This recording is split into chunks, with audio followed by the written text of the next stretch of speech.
భద్రాద్రి కొత్తగూడెం జిల్లా అశ్వారావుపేట నియోజకవర్గం చెన్నాపురం గ్రామంలో గురువారం ప్రభుత్వం ప్రతిష్టాత్మకంగా ప్రజాపాలన కార్యక్రమంలో భాగంగా అశ్వారావుపేట మండలంలో చెన్నాపురం మారుమూల గిరిజన గ్రామంలో అధికారుల పర్యవేక్షణలో రచ్చబండ కార్యక్రమాన్ని నిర్వహించి అధికారులకు గ్రామస్తులకు ముఖాముఖి ఏర్పాటు చేసి వారి సమస్యలను నేరుగా తెలుసుకున్నారు.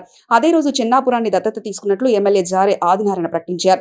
దత్తత గ్రామంలో వారం రోజులు గడవక ముందే 1,07,00,000 రూపాయల నిధులు మంజూరు చేసి అభివృద్ధి కార్యక్రమాలను కొబ్బరికాయ కొట్టి ప్రారంభించారు. ఈ గ్రామానికి మౌలిక వసతులు అంటే మొట్టమొదటి అంశం డ్రైన్లు కానీ సీసీ రోడ్లు కూడా పూర్తిగా మొదటి దశలో ఇస్తానని చెప్పిన దానిలో భాగంగా నేను 2.5 రోజులు అంటే 3 రోజుల లోపటే మీకు 1,07,00,000 రూపాయలతో మీకు శాంక్షన్ తీసుకురావడం జరిగింది.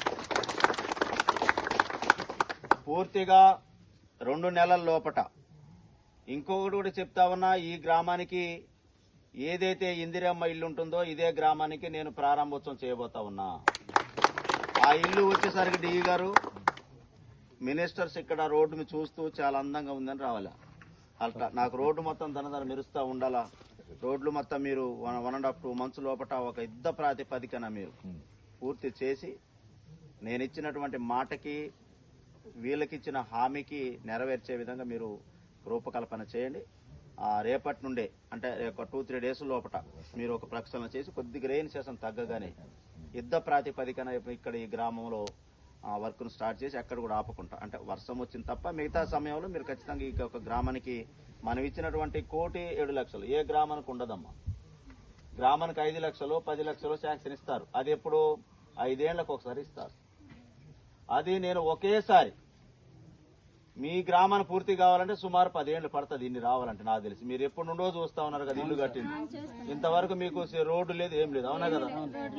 కాబట్టి ఇంత భారీ ప్రాజెక్ట్ మీ అందరు ఆశీర్వాదాలతో ఆశీర్వదించినందుకు గురువు గారికి, ఎమ్మెల్యే గారికి చాలా ధన్యవాదాలు తెలుపుతున్నాం. మా ఊరి తరపు నుంచి గతంలో ఎమ్మెల్యే కాకముందు సార్ వచ్చారు ఎన్నికలకి ముందుగా. అప్పుడు వచ్చి వెళ్ళిన తర్వాత మా ఊర్లో కొంచెం సార్ మీద నెగిటివ్ థాట్స్ ఉండేది. ఎలాగంటే ఏదో వచ్చారంటే అంత సెక్యూరిటీ పర్పస్గా వచ్చి జనాలను కూడా మందలించకుండా వెళ్ళిపోయారని చెప్పేసి నన్ను అడిగారు. సార్ అలాంటి వ్యక్తి అయితే కాదు, ఎందుకంటే నేను చిన్నప్పటి నుంచి ఆయన దగ్గర చదువుకున్నాను. ఆయన మనస్తత్వం ఏంటో, ఆయన ఆలోచన విధానం ఏంటో నాకు తెలుసు. ఆయన తప్పకుండా మనకు చేస్తారు అని చెప్పేసి మా గ్రామంలో ప్రతి ఒక్కరు కూడా చెప్పారు. అలాగే అంతకు ముందు కూడా నేను సార్తో టచ్లో కాంటాక్ట్లో ఉండి, సార్ మీరు తప్ప మా గ్రామాన్ని ఇంకెవరు మార్చలేరు అని చెప్పేసి కూడా అన్న విధంగానే సారు మా గ్రామానికి వచ్చి పరిశీలించి ఈ యొక్క కార్యక్రమాన్ని చేసినందుకు